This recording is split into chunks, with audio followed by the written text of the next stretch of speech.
untuk berbagi terhadap sesama serta memperingati Hari Pahlawan yang jatuh setiap 10 November, SMA Muhammadiyah II mengadakan aksi donor darah.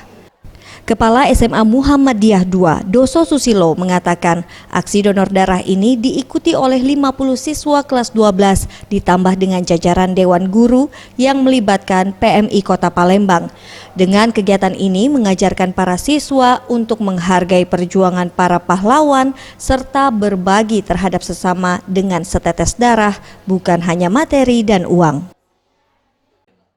Sudah menjadi agenda tersendiri untuk kegiatan donor darah dan pada kesempatan ini memang dalam rangka menyambut Hari Pahlawan tanggal 10 November kita berupaya untuk memberikan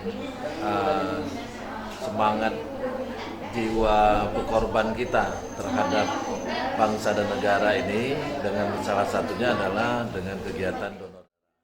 Sementara itu, salah satu siswi SMA Muhammadiyah II, Septiani, mengaku antusias mengikuti aksi donor darah ini karena dapat berbagi darahnya untuk orang lain yang membutuhkan.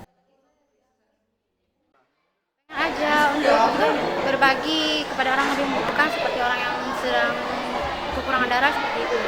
Dan walaupun nggak bisa memberi materi ataupun pakaian yang nggak layak, walaupun bukan nggak layak sih, layak dipakai untuk orang lain, setidaknya kita mendonorkan darah pun udah cukup bagi orang lain. Tim Liputan Sriwijaya TV.